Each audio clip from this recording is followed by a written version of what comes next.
Pourquoi parler en langue? Est-ce vraiment biblique? Quelle est son importance dans la vie du croyant? Le parler en langue est souvent mal compris. Certains pensent qu'il s'agit d'une simple émotion, d'autres pensent que le parler en langue est réservé juste à une catégorie de personnes. Alors lorsque nous ouvrons les Écritures, nous découvrons clairement que le parler en langue est un don merveilleux de Dieu destiné à fortifier la vie de tout croyant.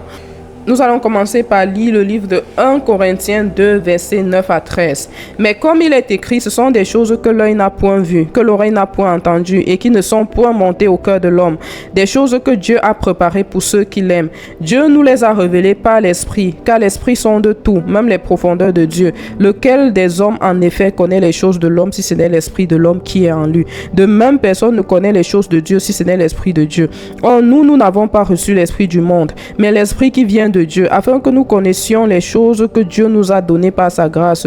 Et nous en parlons non avec des discours qu'enseigne la sagesse humaine, mais avec ceux qu'enseigne l'Esprit, employant un langage spirituel pour les choses spirituelles. Alors ce passage nous explique que lorsque nous donnons notre vie à Jésus, il y a des choses, il y a des dons qu'il a réservés pour nous. Et ces dons sont des choses dont l'œil n'a point vu, l'oreille n'a point entendu, des choses qui ne sont point montées au cœur de l'homme et des choses qui nous révèlent par son esprit. Et ce passage également nous explique que nous ne pouvons pas comprendre les choses de Dieu avec notre intelligence. Le verset 11 nous dit « Lequel des hommes en effet connaît les choses de l'homme si ce n'est l'esprit de l'homme qui est en lui? De même, personne ne connaît les choses de Dieu si ce n'est l'esprit de Dieu. » Ce passage nous révèle tout de même, comme nous avons les choses cachées dans notre cœur, des pensées que uniquement nous et Dieu connaissions. De même, le Saint-Esprit aussi connaît les pensées de Dieu. Nous ne connaissons pas les pensées de Dieu si ce n'est l'Esprit de Dieu qui nous les révèle. Alors, lorsque nous lisons maintenant le verset 12, il est écrit « Or, nous n'avons pas reçu l'Esprit du monde, mais l'Esprit qui vient de Dieu, afin que nous connaissions les choses que Dieu nous a données par sa grâce. » Alors, nous recevons l'Esprit de Dieu lorsque nous venons à lui, et avec l'Esprit de Dieu maintenant nous pouvons comprendre les choses de Dieu. Donc quand nous parlons ici du parler en langue, c'est dans une dynamique purement spirituelle. Il s'agit de l'Esprit de Dieu en nous qui nous révèle les choses cachées de Dieu dont le parler en langue en fait partie. Nous ne pouvons pas parler en langue par nous-mêmes. Alors le parler en langue n'est pas quelque chose que l'homme peut produire par lui-même. C'est l'Esprit lui-même qui nous donne de parler. Ce n'est pas une capacité naturelle, c'est une capacité surnaturelle. Mais comment est-ce que cela fonctionne? Nous allons lire 1 Corinthiens 6, verset 17. Mais celui qui s'attache au Seigneur est avec lui un seul esprit. Waouh, ce passage est juste extraordinaire. Ce passage nous montre que lorsque nous venons à Jésus, l'Esprit de Dieu vient habiter en nous. L'Esprit de Dieu s'unit à notre propre esprit humain et nous devenons un. Ce n'est pas que nous devenons Dieu, mais que l'Esprit de Dieu désormais habite en nous et nous sommes unis en lui. Nous pouvons prendre par exemple cet exemple. Si nous avons 2 verres d'eau et nous les mélangeons, nous ne pouvons plus séparer. N'est-ce pas? Ces 2 verres d'eau deviennent un verre. Ils sont inséparables. C'est la même chose lorsque nous donnons notre vie à Jésus. Si nous sommes unis en lui, ça veut dire que nous sommes complètes en Christ. Et à partir de ce moment, nous pouvons comprendre les choses de Dieu. Nous pouvons opérer à la dimension surnaturelle. Le parler en langue ne se passe pas au niveau de nos 500 ou de notre intelligence, parce qu'il est écrit dans 1 Corinthiens 14 que lorsque nous prions en langue, notre intelligence reste stérile, n'est-ce pas? Donc le parler en langue, c'est quelque chose qui se passe purement au niveau de notre esprit. Pourquoi? Notre esprit communique avec l'Esprit de Dieu parce qu'ils sont unis, ils sont en harmonie, ils peuvent maintenant communiquer. Donc en fin de compte, c'est l'Esprit de Dieu qui prie au travers de nous, et nous pouvons trouver cela dans Romains 8, versets 26 à 27 que je vais lire. De même aussi, l'Esprit nous aide dans notre faiblesse, car nous ne savons pas ce qu'il nous convient de demander dans nos prières, mais l'Esprit lui-même intercède par des soupirs. Et celui qui sonde les cœurs connaît quelle est la pensée de l'Esprit, parce que c'est selon Dieu qu'il intercède en faveur des saints. Donc ici, nous voyons clairement que le Saint-Esprit intercède pour nous. Donc lorsque nous prions en langue, c'est le Saint-Esprit uni à notre esprit qui prie maintenant, qui intercède maintenant au travers de nous. Très souvent, nous croyons savoir ce dont nous avons besoin. Nous prions selon nos désirs, nous prions selon notre compréhension, nous prions selon ce que nous voyons. Mais Dieu voit plus loin que nous. Le Saint-Esprit connaît notre avenir, il connaît les projets de Dieu, il connaît les combats invisibles, il connaît les portes que Dieu veut ouvrir et celles qu'il veut fermer. Et lorsque nous prions en langue, nous permettons au Saint-Esprit de prier parfaitement selon la volonté de Dieu au travers de nous. Waouh! Donc le parler en langue, c'est un don, c'est un cadeau que Dieu nous a donné pour pouvoir mener une vie spirituelle victorieuse ici sur cette terre. Pourquoi est-il si important de parler en langue? Point numéro 1. Nous parlons directement à Dieu lorsque nous prions en langue. Cela se trouve dans le livre de 1 Corinthiens 14, verset 2. En effet, celui qui parle en langue ne parle pas aux hommes, mais à Dieu, car personne ne le comprend, et c'est un esprit qui dit des mystères. Donc lorsque nous parlons en langue, nous ne sommes pas en train de nous adresser aux hommes. Non plus même à nous-mêmes, parce que nous-mêmes aussi, nous ne comprenons pas ce que nous disons. Nous sommes en train de rendre des mystères. Notre intelligence est stérile lorsque nous parlons en langue. Donc le parler en langue, c'est une communication purement spirituelle où nous donnons l'occasion au Saint-Esprit d'exprimer la volonté parfaite de Dieu au travers de nous. Très souvent, nous pouvons prier avec notre intelligence, que ce soit en français ou en anglais. Et juste après cela, nous doutons. Ou bien même après cela, l'ennemi cherche à nous attaquer. Parce qu'il faut savoir que Satan comprend toutes les langues intelligibles telles que le français, l'anglais, l'allemand, toutes ces langues-là, Satan comprend. Même quand tu es seul dans ta chambre, tu pries en intelligence, le monde du ténèbre comprend ce que tu dis. Voilà pourquoi, jamais après notre prière, nous sommes combattus. Lorsque nous parlons en langue, nous sommes en train de nous adresser directement à Dieu. Pourquoi? Parce que quand nous prions avec notre intelligence, il peut arriver que nous prions selon nos émotions, selon nos désirs, et nous sommes limités en fait. Mais le Saint-Esprit lui-même prend la relève, il prie au travers de nous et il communique vraiment des mystères, ce dont réellement nous avons besoin pour la saison où nous nous trouvons. Donc c'est vraiment un mystère où personne ne comprend. Pourquoi Dieu permet le parler en langue? Pour nous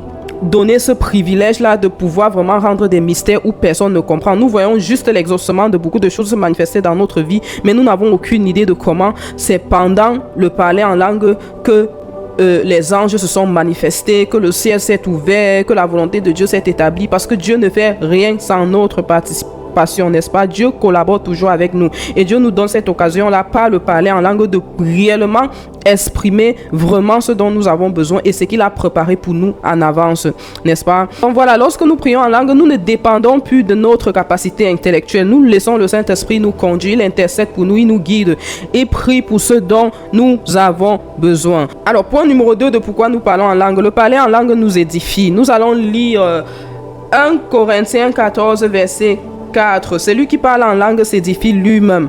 Waouh, extraordinaire. Le Seigneur nous donne l'occasion nous-mêmes de nous édifier. Donc nous n'avons pas peut-être deux fois besoin d'un homme de Dieu ou d'un frère ou d'une sœur en Christ pour nous édifier ou nous fortifier. Le parler en langue déjà nous édifie, n'est-ce pas? Parce qu'il faut déjà savoir que la marche avec Dieu, c'est vraiment une marche de combat. Chaque jour, nous sommes combattus.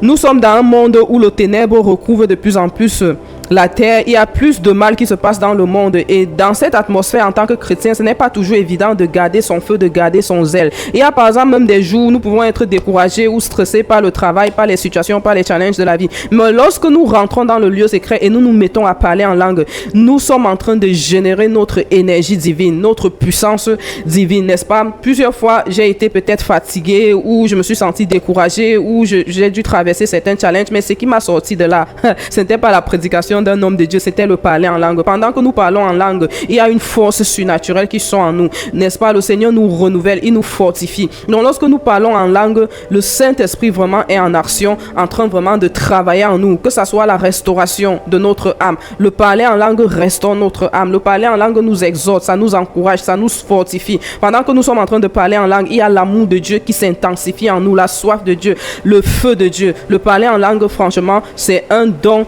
que tout chrétien doit en bénéficier. Il ne s'agit pas juste des personnes peut-être qui sont trop spirituelles ou qui ont une certaine maturité spirituelle. C'est à tous ceux qui ont cru au Seigneur Jésus. Souvent, j'ai l'habitude de dire que depuis que j'ai donné ma vie à Jésus, j'ai la paix intérieure.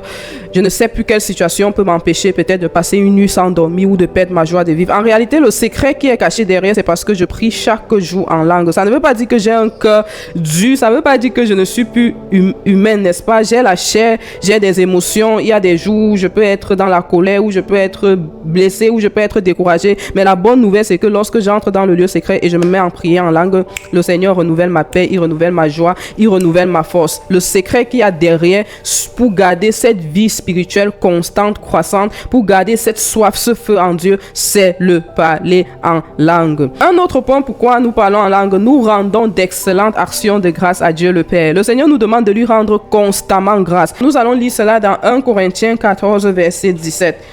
Tu rends, il est vrai, d'excellentes actions de grâce. Donc lorsque nous prions en langue, nous rendons d'excellentes actions de grâce à Dieu le Père. Dieu nous demande de lui rendre constamment grâce.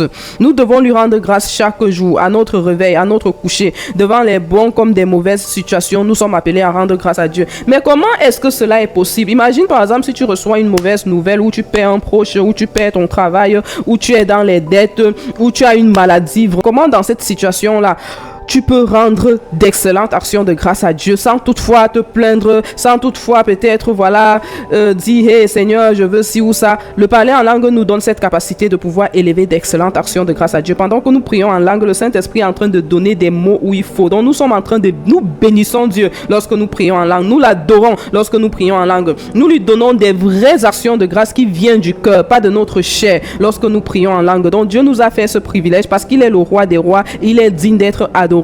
Et nous sommes appelés à l'adorer du matin jusqu'au soir, du lever du soleil jusqu'à la fin du coucher. Nous sommes appelés à l'adorer. Alors si tu m'écoutes et que tu as déjà reçu le parler en langue, ne te limite pas là. Exerce ce don. C'est un don que tu as reçu du Seigneur. Prie chaque jour minimum 30 à 1 heure de temps en langue.